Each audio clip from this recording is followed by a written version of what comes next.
¿Ya me escucha? Sí, Veo sí. que los monocitos sí se encuentran elevados, entonces podría decirnos que hay Hay una una monocitosis, monocitosis. eso llama la atención. Sí, O sea, tiene una leucocitosis con predominio de con neutrófilos, predominio de tiene monocitos. monocitosis, tiene. Ujú. Y sí, pues un poquito bajos los neutrófilos, menos de 1500 le damos importancia, ¿no? Pero los linfocitos, ¿cómo están? ¿Están bien o están también alterados?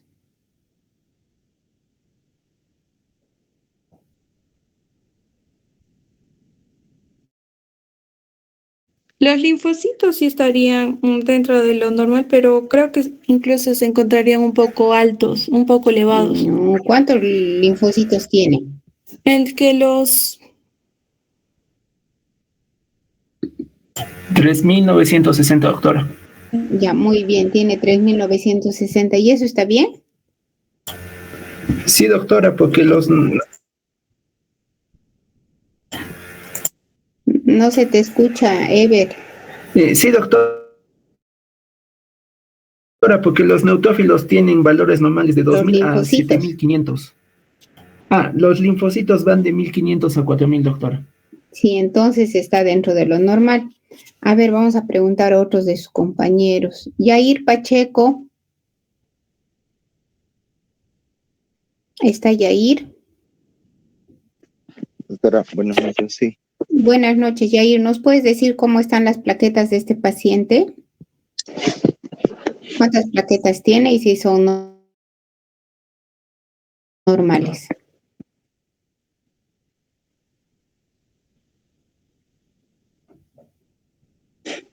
Están ¿Cuántas plaquetas tiene? está en 20.000, doctora. Muy bien, está en 20.000. ¿Y eso es normal? Está un poco elevado, doctora, está elevado. Disminuido, perdón. ¿Está elevado o está disminuido? Disminuido. Entonces tiene, Está en 20. ¿cómo se llama eso? Una plaquetopenia. Bueno, tiene una plaquetopenia o trombocitopenia, ¿no? Que está entre moderada y severa. Entonces, en este hemograma tenemos leucocitosis con monocitosis, anemia moderada y trombocitopenia moderada. Sí, muy bien, chicos, a los que han participado muy bien.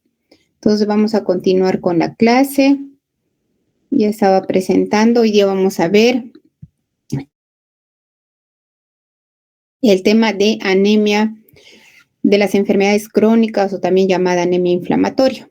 Entonces, vamos a ver, esta es la segunda causa de anemia más frecuente a nivel mundial después de la anemia ferropénica. Esa anemia es común en pacientes hospitalizados y se va a asociar a infecciones crónicas, a enfermedades autoinmunes, a enfermedades inflamatorias y a neoplasias. ¿Qué va a pasar con la hematopoiesis en estos pacientes? Va a haber una inhibición directa e indirecta de la eritropoiesis, entonces va a disminuir la vida útil de los glóbulos rojos. También va a haber un secuestro del hierro a nivel de las células intestinales, a nivel de los macrófagos, de los hepatocitos. Y esto va a limitar esta restricción. Se supone que es para limitar el crecimiento de los patógenos y de las células neoplásicas.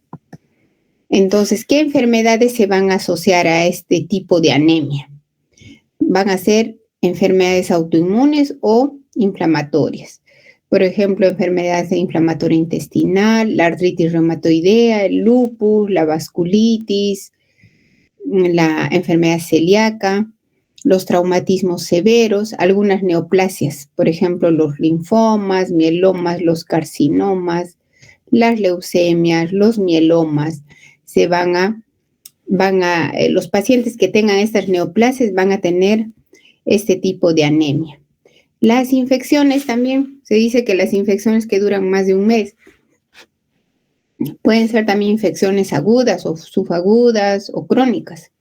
Entre las infecciones agudas, ¿qué infecciones tenemos? Neumonías, endocarditis, meningitis, osteomielitis, la tuberculosis, la brucelosis, infecciones como el VIH, infecciones fúngicas crónicas, enfermedades, por ejemplo, endocrinológicas, por ejemplo, la obesidad. En la obesidad se sabe que hay un proceso inflamatorio crónico, entonces los pacientes obesos tendrían también este tipo de anemia. La anemia llamada como anemia inflamatoria o anemia por enfermedad crónica. También los pacientes que tienen hipotiroidismo, hipertiroidismo, los que tienen diabetes descompensada. También los ancianos tendrían ese tipo de anemia, pero en este caso sería multifactorial, también tendría un componente carencial. Otras enfermedades asociadas a este tipo de anemia son la enfermedad renal crónica, el EPOC, la insuficiencia cardíaca congestiva.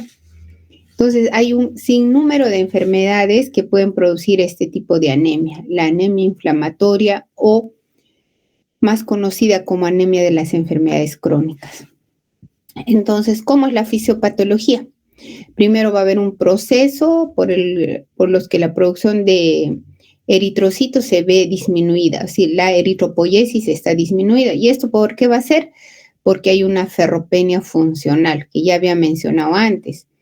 La activación del sistema mononuclear fagocítico va a provocar un aumento de estas citoquinas, como el interferón gamma, el factor de necrosis tumoral alfa, la interleuquina 1 beta y la interleuquina 6. La interleuquina 6 tiene un papel muy importante. Entonces, ¿qué va a pasar? La interleuquina 6 sobre todo va a estimular la producción de hepcidina. Y ustedes saben que la hepcidina es el principal regulador de del metabolismo del hierro. Entonces, ¿qué hace la hepcidina? Se va a unir a la ferroportina, que está en los macrófagos, en los hepatocitos, en los enterocitos. ¿Y qué va a hacer? La hepcidina lo va a degradar, lo va a destruir a la ferroportina. Entonces, no se va a poder extraer el hierro que está en los enterocitos para que pase a la circulación. Lo mismo va a pasar en los macrófagos y en los hepatocitos. Entonces, este efecto que se llama ferropenia funcional es por la producción incrementada de estas sustancias. Ahora, también hay una disminución de la producción de la eritropoyetina y hay una ausencia de respuesta de la eritropoiesis. Y eso se va a producir por estas interleuquinas 1B, factor de necrosis tumoral alfa, que van a frenar la liberación de eritropoyetina a nivel del riñón. Por acción del interferón gamma sobre los precursores eritroides existe una falta de respuesta a la eritropoyetina. Entonces, esos van a ser los factores que van a producir esta anemia. Además de que se observa que hay procesos que van a disminuir la vida media de un glóbulo rojo, que es de 120 días, va a estar disminuida. Va a haber un incremento de la apoptosis de los precursores eritroides y la eritrofagocitosis, porque hay un incremento de la actividad de los macrófagos en la médula ósea. Va a haber estrés oxidativo y fenómenos autoinmunes propios de estas enfermedades. Entonces, en conclusión, hay una ferropenia funcional, hay una disminución de la respuesta a la eritropoyetina, por lo tanto, en la eritropoiesis, y va a haber una disminución de la vida media de los glóbulos rojos, ¿no? Este esquema nos va a resumir lo que acabo de decir, ¿no? Hay una disminución de la producción de la eritropoyetina, por lo tanto de la eritropoiesis, va a haber un secuestro en los macrófagos y a nivel intestinal y en los hepatocitos del hierro, por eso es que se ve una ferropenia funcional. Y esto va a ser porque hay un incremento de la producción de la hepcidina, lo que va a hacer que se degrade la ferroportina. Entonces, ¿cómo vamos a diagnosticar este tipo de anemia? Es por exclusión, ¿no? Porque sabemos que los pacientes están cursando con un proceso infeccioso, inflamatorio, una neoplasia, o son obesos, o tienen enfermedades endocrinológicas, tienen EPOC o tienen insuficiencia cardíaca congestiva. Y habiendo descartado otras causas, habiendo descartado que no tienen anemia ferropénica, megaloblástica, que no están hemolizando, Entonces, asumimos que tienen este tipo de anemia. Y esas anemias son anemias leves a moderadas y son normocíticas, pero con el tiempo estas anemias también se van a hacer microcíticas. Entonces, ¿qué exámenes podemos pedir si estoy dudando en el diagnóstico? Pedir marcadores inflamatorios. PCR, se puede pedir procalcitonina, velocidad de sedimentación globular y también la interleuquina 6, ¿no? Ver si está incrementado. Ahora, ¿cómo estará el hierro sérico y la saturación de transferrina? Pues como hay una ferropenia funcional, van a estar disminuidos también estos.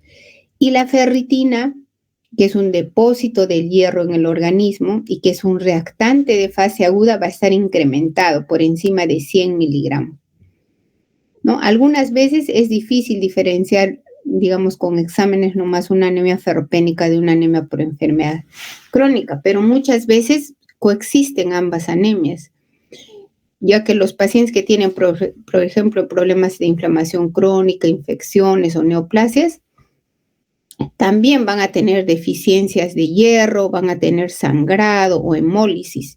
Entonces, muchas veces van a coexistir esta anemia con otro tipo de anemias. Entonces, este es un esquema que nos va a ayudar a diagnosticar si el paciente tiene una anemia por deficiencia de hierro, tiene una anemia inflamatoria o finalmente tiene las dos, porque solemos ver ambas en un solo paciente. Por ejemplo, una paciente que tiene artritis reumatoidea y además tiene anemia ferropénica porque tiene menstruaciones abundantes, va a tener ambos tipos de anemia. Entonces, ¿cómo vamos a hacer el diagnóstico de estos tipos de anemia, de las tres? El hierro sérico va a estar bajo en la anemia ferropénica o anemia por deficiencia de hierro y en la anemia inflamatoria. Pero si hay ambos tipos de anemia están juntas también en un paciente, también va a estar bajo. La saturación de transferrina va a estar por debajo de 16 si hay anemia ferropénica y puede estar normal o por debajo de 20 cuando hay solo anemia inflamatoria. Pero si hay ambos tipos de anemia, va a estar por debajo de 20. Ahora, la ferritina. Ya había dicho que la ferritina es un reactante de fase aguda. Si hay una anemia ferropénica únicamente, va a estar bajo, ¿no? Por debajo de 10. Y si hay una anemia inflamatoria, va a estar por encima de 100, ¿no? Pero si está asociado a ambos tipos de anemia, va a estar por debajo de 100. Esto es importante porque podría la ferritina no estar tan baja como una anemia ferropénica, pero cuando está por debajo de 100, por ejemplo, un paciente tiene enfermedad renal crónica y le hacemos el dosaje de ferritina y está en 90, nosotros tenemos que darle suplementos de hierro sacarato en este caso. La hemoglobina en los tres casos va a estar disminuida. El volumen corpuscular medio, cuando es una anemia ferropénica, está por debajo de 80. Cuando es una anemia inflamatoria, puede estar normal o por debajo de 80. Y si se asocian ambas anemias, va a estar por debajo de 80. Igual, la hemoglobina corpuscular media va a estar por debajo de 27. Si es una anemia inflamatoria, puede estar normal o baja. Pero si coexisten ambas anemias en un solo paciente, va a estar disminuida. Después tenemos la hemoglobina reticulocitaria, que es un marcador precoz de ferropenia. Va a estar baja en los tres tipos de pacientes. Ahora, la protoporfirina eritrocitaria unida al zinc es otro examen que se puede hacer. Ese está incrementado, está en más de 80 cuando hay anemia ferropénica. Entre 60 y 80 va a estar si hay anemia inflamatoria y en más de 80 si coexisten ambos tipos de anemia. Después hay otros exámenes ya que son mucho más, digamos, nos van a ayudar mucho más en el diagnóstico, pero no se suelen hacer de rutina. O sea, no es que todos los laboratorios tengan estos exámenes. Por ejemplo, tenemos los receptores solubles de transferrina, van a estar altos en una anemia ferropénica, en una anemia inflamatoria van a estar normales o disminuidos, y en ambos tipos de anemias, cuando se asocian ambas, van a estar normales o incrementados. Otro examen que ayuda bastante en hacer diagnóstico diferencial son los receptores solubles de transferrina, logaritmo, ferritina. En la anemia ferropénica va a estar por encima de 2 y en la anemia inflamatoria por debajo de 1 y si están asociadas ambas va a estar en más de 2. La hepcidina, si podemos dosarla, va a estar baja en una anemia ferropénica, obviamente, y en una anemia inflamatoria va a estar alta, y cuando coexisten ambas anemias va a estar normales. Ahora, el hierro de la médula ósea que se llama hepcidina, si es que hacemos un aspirado de médula ósea, en la anemia ferropénica va a estar ausente. En una anemia inflamatoria va a estar presente 3 cruces, va a haber hierro en la médula ósea, pero incluso va a estar incrementado, pero cuando coexisten ambos tipos de anemias va a estar disminuido. Entonces, estos van a ser exámenes que nos pueden ayudar a diferenciar. Los exámenes que más hacemos son obviamente el hemograma, el hierro sérico, la saturación de transferrina y la ferritina, ¿no? Acá también faltaría la capacidad total de fijación del hierro, que en una anemia ferropénica va a estar disminuida y en una anemia inflamatoria va a estar incrementada. Ahora, ¿cómo es el tratamiento? Pues usualmente son anemias leves a moderadas y son bien toleradas y muchas veces no necesitan tratamiento. Pero ¿cuál es, digamos, el tratamiento de base? Es la enfermedad que le está produciendo. Si tiene artritis reumatoidea, esa enfermedad se tiene que tratar para que mejore la anemia. Si tiene un cáncer de estómago, pues, o un cáncer pulmonar, tendrá que tratarse la neoplasia. Si tiene mieloma múltiple, igual, ¿no? Y si tiene enfermedad renal crónica y tiene criterios de diálisis, también tendrá que someterse a diálisis.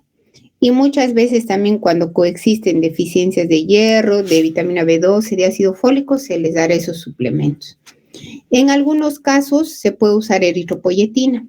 Por ejemplo, en casos de pacientes con enfermedad renal crónica que tienen hemoglobinas, por ejemplo, por debajo de 11, de 10, o tienen anemia sintomática, se puede usar eritropoyetina. En los pacientes también que tienen lupus, artritis reumatoidea, en los pacientes con VIH también, ¿no? Y la eritropoyetina se va a usar, pero no hasta normalizar la hemoglobina, hasta que hayan valores aceptables de hemoglobina, que pueden ser 11, 12, porque el uso también por encima de estos valores de eritropoyetina aumenta el riesgo de hacer trombosis. Y si la anemia es severa, pues se tendrá que hacer soporte transfusional. Y bueno, ahora se están pensando, aunque no tenemos en nuestro país, el uso de medicamentos que sean antagonistas de la hepcidina, porque recuerden que la hepcidina es una de las responsables de este tipo de anemias, ¿sí? Entonces, ¿tienen alguna pregunta respecto a anemias inflamatorias, que como hemos mencionado es la segunda causa más frecuente de anemia, después de las anemias ferropénicas? ¿Sí, todo claro? Bueno, si está todo claro, seguimos. Ahora vamos a ver el tema de insuficiencias medulares. Entonces, ¿a qué se llama insuficiencias medulares? Las insuficiencias medulares son un grupo de enfermedades que van a tener una característica, es la desaparición de una parte o de toda la hematopoiesis, ¿no? Entonces, ¿cómo puede pasar esto? Vamos a ver más adelante. Y se pueden clasificar según la causa en congénitas, que representan el 10 a 15% de todas las insuficiencias medulares, o adquiridas, ¿no? Y en ambos casos puede afectar solo una de las series, o sea, solo los glóbulos rojos, solo las plaquetas, solo los neutrófilos, o lo que es más común, que van a afectar a todas las 3 series hematopoyéticas. Entonces, eso es la insuficiencia medular, es cuando no hay células hematopoyéticas en la médula, o sea, va a desaparecer la hematopoiesis. Este es un cuadro que sirve para ver cuáles son las causas de insuficiencias medulares globales. Se van a llamar globales porque va a afectar glóbulos rojos, blancos y plaquetas.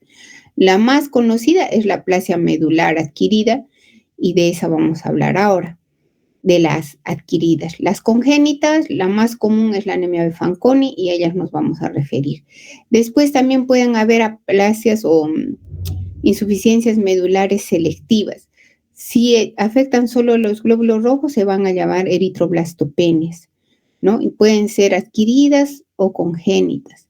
Igual las trombocitopenias que pueden ser adquiridas o congénitas, como la megacariocitosis con o sin ausencia de radio, las neutropenias que pueden ser adquiridas pero también congénitas, como el síndrome de Cosman, por ejemplo. Entonces nos vamos a referir a los más comunes, a la aplasia medular adquirida y a la anemia de Fanconi, que son anemias que van a afectar a toda la hematopoiesis. Entonces, la aplasia medular adquirida se va a originar de una lesión de la célula madre pluripotencial hematopoyética y en la cual va a haber una desaparición progresiva de los precursores en la médula ósea. ¿Qué va a pasar? Se van a reemplazar por grasa. ¿Cómo es la incidencia? Es mayor en países asiáticos, 5 a 100 casos por millón de habitantes. En Europa y en Norteamérica es de 1,5 a 2 casos. Y va a afectar igual ambos sexos. Y hay 2 picos de aparición, entre los 20 y 25 años y entre los 55 a 60 años, que es lo que va a ser más frecuente, ¿no? Entonces, en nuestro país la incidencia también es parecida a la de Europa y Norteamérica. Ahora, ¿por qué se produce la aplasia medular? ¿Por qué? ¿Qué pasa? Lo que sabemos ahora es que hay una causa idiopática, hay un mecanismo, más que idiopático, hay un mecanismo inmune. No es idiopático, no diríamos idiopático, porque sí sabemos que hay un mecanismo inmunológico. Y eso está favorecido por diferentes HLAs que activan las poblaciones linfocitarias autorreactivas. Entonces se va a producir, digamos, como un ataque a la hematopoiesis por este mecanismo inmunológico, y esa causa representa el 75% de los casos. ¿Y cómo sabemos que el mecanismo es inmune? Porque usamos inmunosupresores y los pacientes se recuperan. Ahora, ¿qué otras causas también pueden haber? Medicamentos, fármacos, por ejemplo, antiepilépticos, ¿no? Pacientes que tienen antecedente de haber usado estos medicamentos, antibióticos, habrán escuchado hablar del cloranfenicol, que antes se usaba, ahora ya no. La quimioterapia también. Entonces, o también hay tóxicos que se ha visto en estudios que directamente producen daño en la médula ósea. Por ejemplo, los que se exponen al benceno, a las pinturas, insecticidas. También en los salones de belleza, las señoras que trabajan en cosmetología y se exponen a los tintes, estos productos que son tóxicos, ¿no? Que se usan para el laseado de cabello, o infecciones por virus de hepatitis B, C, parvovirus, el VIH, ¿no? Cuando hay aplasias medulares, pedimos exámenes de VIH y muchas veces encontramos pacientes que tienen una aplasia secundaria a estos virus. También puede haber secundaria a radioterapia, a lupus. En el embarazo se puede producir una aplasia medular transitoria y después de que dan a luz se recupera la hematopoiesis. Pero la gran mayoría de casos, como ven, 2/3 de los casos son de causa inmune, ¿sí? Eso es lo que pasa en la médula ósea. Acá se ve todo vacío. Esta es una biopsia de médula ósea, que dicho sea de paso es el examen más importante para diagnosticar aplasia medular. ¿Y qué ha pasado acá? Esto todo debería estar rojo, teñido con mucha celularidad. No, acá hay grasa. Se ha reemplazado por grasa la médula ósea. Entonces, ¿cómo vamos a hacer el diagnóstico de estas enfermedades? Primero, hay que hacer una historia clínica como en todo, viendo la edad. ¿En qué edades es frecuente? En adultos jóvenes y en personas mayores de 55, 60 años. Entonces, ¿cómo vamos a encontrar la mayoría de pacientes? Con pancitopenia. Y suelen tener síntomas de cansancio, de fatiga, de sangrado, pero eso es de meses. No es como una leucemia aguda que el paciente dice hace 2 semanas está mal. En este caso, los pacientes van a venir con 3, 4, 5 meses de sintomatología. Pueden también venir con fiebre, porque recuerden que va a haber anemia, neutropenia y trombocitopenia. Entonces, los síntomas se van a deber porque hay una pancitopenia. También que va a haber, es importante preguntar en qué trabajan, a qué se han expuesto, a tóxicos, toman medicamentos o no. Y algo que es importante que deben recordar, que en esta enfermedad no va a haber hepato, ni esplenomegalia, ni adenopatías. Si es que pensamos que alguien tiene una aplasia medular y encontramos hepato, esplenomegalia o adenopatías, tenemos que dudar del diagnóstico, porque no debería haber. Ahora, como parte del estudio de un paciente con pancitopenia, ¿qué debemos pedir? Hemograma, los reticulocitos estarán bajos porque esta es una anemia regenerativa. Habrá que pedir como parte del estudio perfil megaloblástico, perfil de hierro, exámenes para hepatitis, para VIH, para otros virus. Habrá que buscar enfermedades reumatológicas como lupus. Y si se va a pensar en hacer un trasplante en médula ósea, que es el único tratamiento curativo, se tendrá que hacer estudio de histocompatibilidad. Ahora, la determinación de CD55 y CD59 en neutrófilos, monocitos y eritrocitos por citometría de flujo se hace para descartar una enfermedad que se llama hemoglobinuria paroxística nocturna, que vamos a ver a la próxima clase. Y esos estudios de fragilidad cromosómica se hacen para descartar anemia beta-fancónica, que vamos a ver más adelante. Y estudios de estas mutaciones también para estudiar ese tipo de anemia. Ahora, una vez que yo vengo al paciente con pancitopenia y le he pedido todos estos exámenes, ¿qué tengo que hacer? El examen que hacemos los hematólogos, el gold standard, que es el aspirado de médula ósea. Si yo hago un aspirado de médula ósea, voy a ver pues que no hay células, que está reemplazada la médula ósea por grasa, pero para hacer el diagnóstico definitivo de una aplasia medular tengo que hacer biopsia de hueso. Esta es una biopsia. El aspirado no se ve así. En el aspirado se ven las células, el detalle de la celularidad. La biopsia nos va a ayudar en determinar qué porcentaje de la médula ósea está reemplazada por grasa. Muchas veces también se hacen estudios de citogenética o de citometría de flujo para hacer diagnóstico diferencial con otras enfermedades. Entonces, ¿cómo hacemos el diagnóstico? Debe haber estos criterios. Debe haber pancitopenia y al menos 2 de los siguientes criterios. La hemoglobina debe estar por debajo de 10, con reticulocitos por debajo de 60,000, neutrófilos por debajo de 1,500 o plaquetas por debajo de 50,000. ¿Y qué debe haber en la biopsia de médula ósea? Debe haber hipocelularidad, o sea que de toda la celularidad debe encontrarse en menos del 25% de células para que sea una aplasia medular.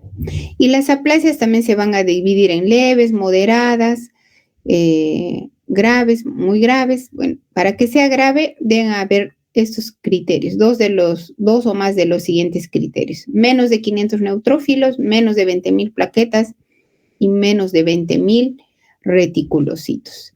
Para que sea muy grave, tiene que cumplir este criterio, menos de 200 neutrófilos.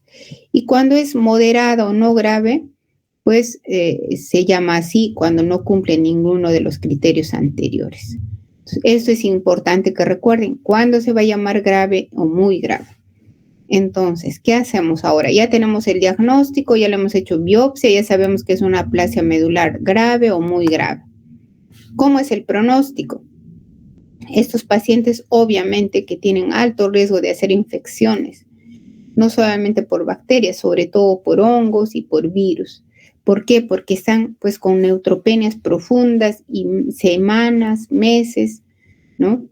Y también tienen sangrado por lo mismo, ¿no? Y hay un problema en estos pacientes. Cuando no se les hace trasplante en médula ósea, esta enfermedad se puede transformar en una leucemia aguda, en un síndrome mielodisplásico y en una hemoglobinuria paroxística nocturna. O sea, puede evolucionar con los años, ¿no? Y esto sobre todo va a pasar cuando a los pacientes les damos terapia de inmunosupresión y no pueden acceder a un trasplante de médula ósea alogénico. Este es un cuadro que resume el manejo, cómo es el tratamiento de una aplasia. Entonces vamos a ver, la aplasia medular puede ser moderada.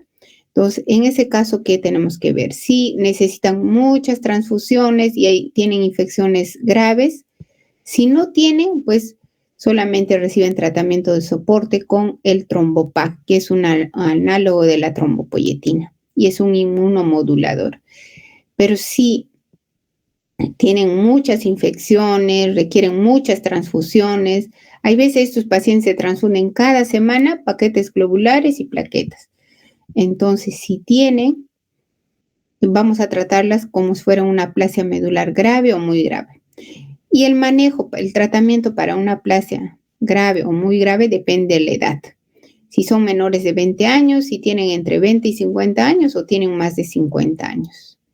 Si tienen menos de 20 años, pues, y tienen un donante familiar idéntico, un hermano o un donante no emparentado, entonces tendrán que acceder a un trasplante alogénico. En nuestro país solamente hacemos trasplante de hermanos, trasplante de donante idéntico o trasplantes haploidénticos, que son de, digamos, la mitad compatibles, que pueden ser de mamá, papá o de un hermano, que es la mitad compatible. En nuestro país no hacemos trasplantes de donantes no emparentados. Ahora, si no tiene este paciente menor de 20 años un donante idéntico, ¿qué vamos a hacer? Terapia de inmunosupresión. Y la terapia de inmunosupresión se hace con ciclosporina y globulina antitimocítica, que puede ser de origen de caballo o de origen equino. ¿Sí? Y si vemos que no responden a esta terapia, en 4 a 6 meses se hará un trasplante haploidéntico. ¿Ya? Si se pueden dar cuenta, lo ideal es hacer un trasplante de un donante idéntico, o sea, de un hermano de padre y madre. Pero cuando no hay respuesta a la terapia de inmunosupresión, se opta por un trasplante haploidéntico, que es la mitad compatible. ¿Por qué? Porque hay más riesgo de complicaciones. Ahora, si el paciente tiene entre 20 y 50 años, si tiene un donante histocompatible, se hará el trasplante. Si no tiene, igual irá a terapia de inmunosupresión. Y si no responde a la terapia de inmunosupresión, se buscará hacerle un trasplante de donante no emparentado o haploidéntico. Pero también acá hay otra opción, ¿no? Que se puede usar el Trombopac asociado a terapia de inmunosupresión. O sea, se puede usar ciclosporina, globulina antitimocítica de origen equino o de conejo y el Trombopac. Ahora, el problema cuando son mayores de 50 años y si tienen un donante idéntico, pues se recomienda hacer un trasplante, pero obviamente por la edad hay más riesgo de complicaciones. Ahora, si no tienen donantes familiares idénticos, se hará terapia de inmunosupresión. Y si no hay respuesta, se usará también lo mismo que acá, el Trombopac y la terapia de inmunosupresión. Sí, así es el tratamiento. Pero acá en conclusión, el tratamiento de elección para una anemia plástica o para una aplasia medular es el trasplante de médula ósea alogénico o puede ser también haploidéntico. ¿Por qué? Porque con eso las respuestas con el trasplante llegan a ser el 90% hacen remisión o se pueden curar. Y con el trasplante, estos pacientes con los años no van a hacer lo que sí pasa cuando se usa terapia de inmunosupresión, que dijimos acá, que estas enfermedades se van a transformar con el tiempo en leucemias agudas, en síndromes mielodisplásicos o en hemoglobinuria paroxística nocturna. Por eso el tratamiento de elección es el trasplante de médula ósea, o mejor llamado, la manera correcta de llamarles trasplante de progenitores hematopoyéticos. Es el tratamiento de elección. Ahora, ¿alguna pregunta, chicos, en relación a aplasia medular?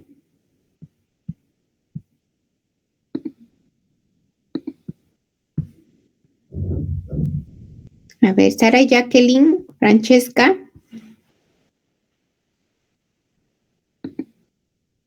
Jacqueline.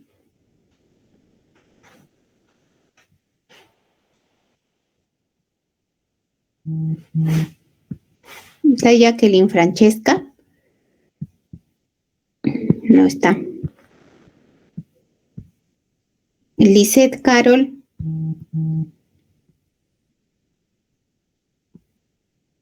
Sí, doctora. A ver, Lisette, ¿cómo estará el hemograma de un paciente que tiene aplasia medular? ¿Cómo crees que puede estar?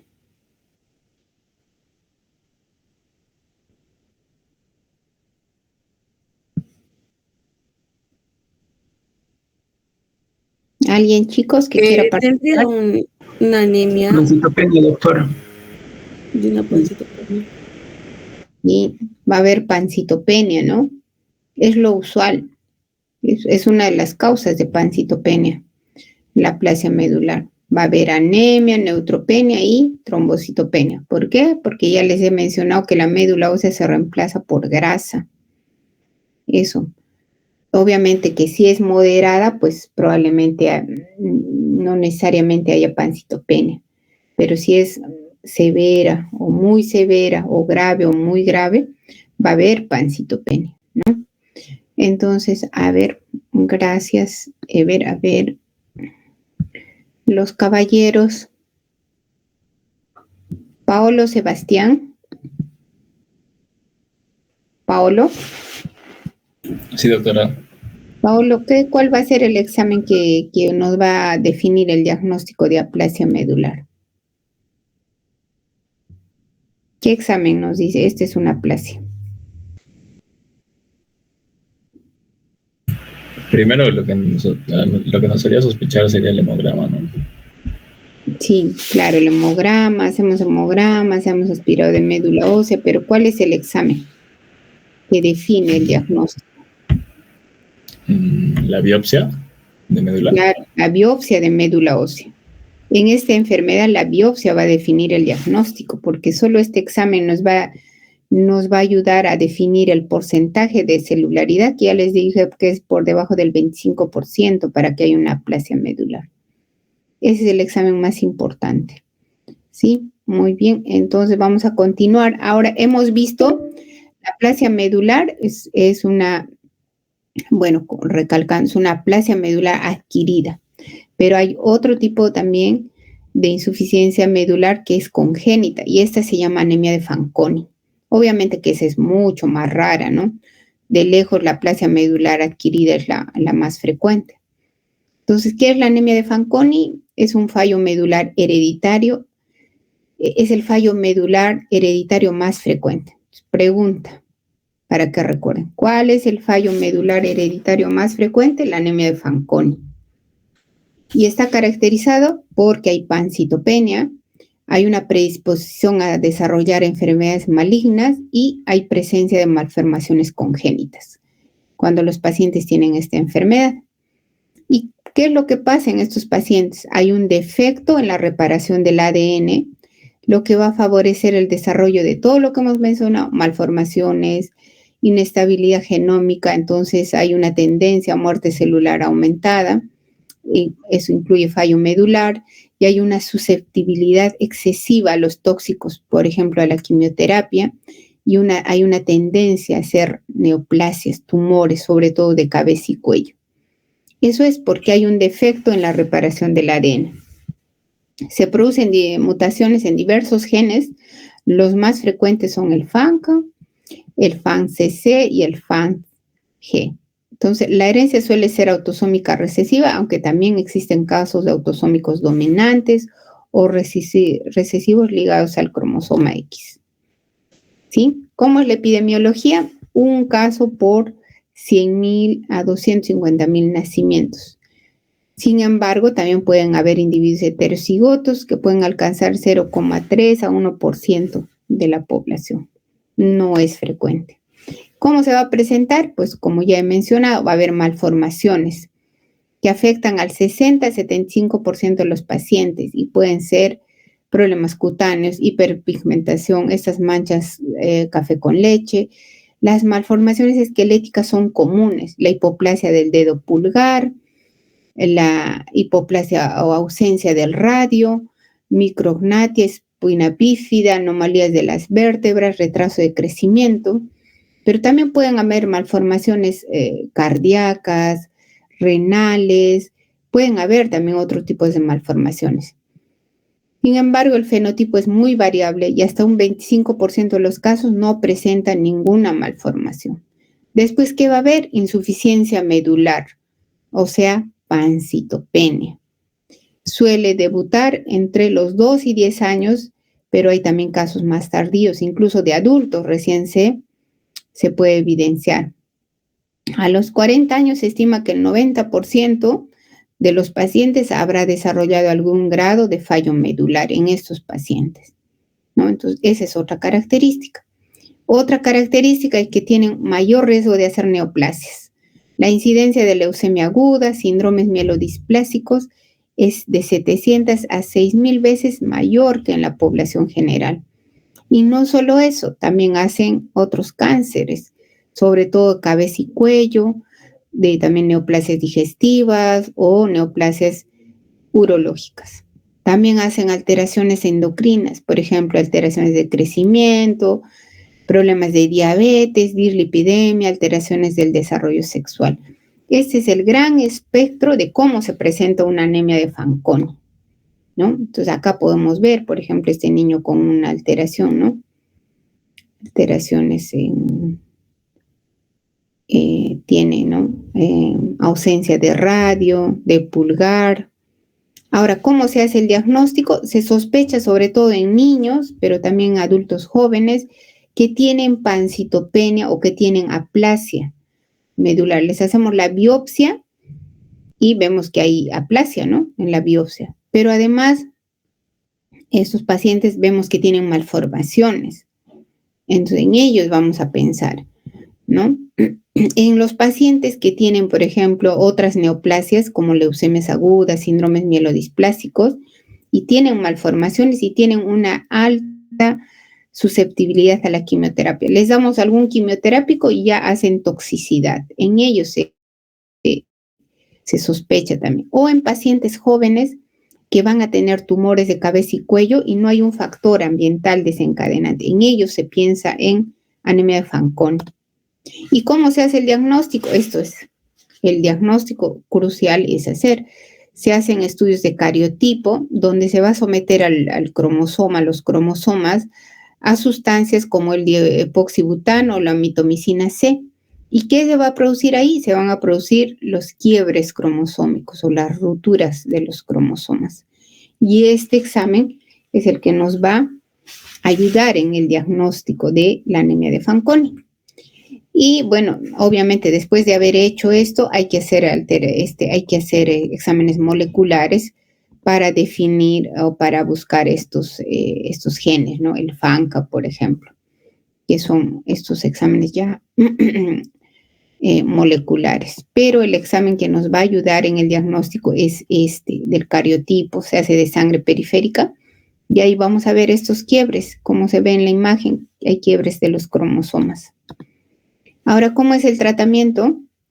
Si los pacientes obviamente se presentan con un fallo medular, o sea, con una aplasia medular grave, o tienen leucemia aguda o síndromes mielodisplásicos, habrá que hacerle un trasplante de progenitores hematopoyéticos o trasplante de médula ósea, entre comillas. Pero para tratar el componente hematológico, pero el trasplante de médula ósea no va a curar las malformaciones, tampoco el riesgo que tienen de hacer neoplasias, ¿no? Y cuando no tienen donantes, pues se pueden usar andrógenos, por ejemplo, aunque las respuestas no suelen ser del todo alentadoras y tampoco duraderas. ¿Sí? Esto es lo que es anemia de Fanconi. ¿Tienen alguna pregunta, chicos? Esta es, digamos, la insuficiencia medular congénita más frecuente, ¿no? Las otras que son, digamos, eritroblastopenias, neutropenias congénitas, trombocitopenias son menos frecuentes, entonces no me parece importante entrar en mucho detalle. Con que conozcan cómo es una aplasia medular adquirida y una anemia de Fanconi, estamos bien. Cómo se diagnostica. Y la anemia por enfermedad crónica. ¿Alguien tiene alguna pregunta?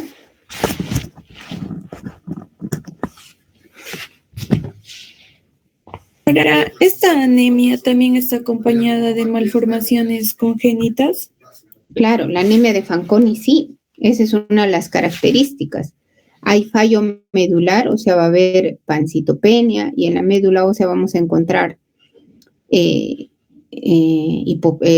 aplasia medular, pero también podemos encontrar en ellos síndromes mielodisplásicos, leucemias agudas. Entonces, ahí es cuando vamos a sospechar en estos pacientes. Usualmente en quienes pensamos en esto son en los niños, digamos, porque se hacen de pequeños en los diagnósticos que tienen aplasia medular y tienen malformaciones congénitas. Entonces, en ellos tenemos que pedir este estudio citogenético para encontrar los quiebres cromosómicos. En ellos es. Pero también, como he mencionado, se puede pensar en niños, ¿no? Que tienen tumores de cabeza y cuello, que en 4 o 5 años es raro que tengan. Entonces, en ellos también se puede pensar que pueden tener una anemia de Fanconi. Otra cosa es la aplasia medular adquirida, que ya les he mencionado que eso es lo más común y ya les he mencionado que la causa de la aplasia medular adquirida, la etiopatogenia es de causa inmune, ¿no? Es por mecanismos inmunes es que se va a producir la aplasia medular adquirida. Por eso es que usamos terapia de inmunosupresión. ¿Alguna otra pregunta, chicos? ¿Todo está claro? Sí, doctora. Ok, muy bien, Ever. Ok, chicos, entonces los dejo descansar. Buenas noches. Buenas noches, doctora. Gracias. Gracias, doctora. Buenas noches, chicos.